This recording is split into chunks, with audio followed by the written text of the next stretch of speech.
Hello বন্ধুরা, কেমন আছো? আশা করি সবাই ভালো আছো। আজকে একটা ব্লগ নিয়ে আসলাম।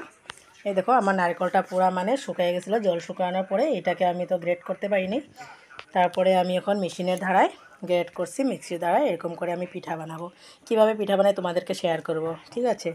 এই দেখো, আমি নারকেলগুলো এখন মিক্সিতে গ্রেট করে নিলাম। এখন সেটা দিয়েই পিঠা বানাবো। এটা অল্প ভেজে নিব, ভাজাটাও তোমাদেরকে দেখাবো। আমি এখন নিয়ে যাচ্ছি আমার দোকান করে, সেখানেই ভাজাভাজি করব, সেখানেই সব কিছু। আমি এখানে এখন চিনি দিয়েছি, তারপরে এখন গ্যাসের মধ্যে এটা ভেজে নিব। আমি এখানে এখন আটা ময়দা নিয়েছি, আর এখানে গরম জল বসিয়েছি। গরম জল দিয়ে এটা অ্যাড করে নেব। এরকম বড় বড় করে বেলে নিও, তারপরে এরকম করে বাটি একটা নিয়ে কেটে দিও। আমার পিঠাটার মধ্যে নারকেল ভরানো হয়ে গেছে। এখন আমি পিঠাটা ভেজে নেব। দেখো, আমার এখন তেলটা গরম হয়ে গেছে।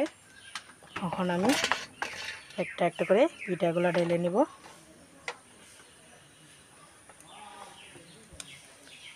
বেশি সময় লাগবে না, খুব হলে 15 মিনিট বা 20 মিনিট লাগবে।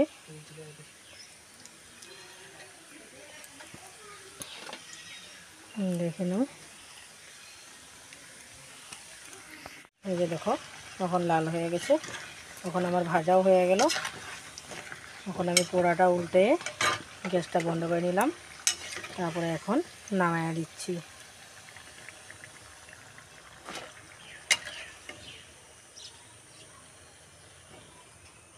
এই দেখো, নামায়া দিলাম। এই যে আমার পোড়াটাই হয়ে গেছে। যতগুলো পিঠা বানিয়েছিলাম সবগুলো হয়ে গেছে।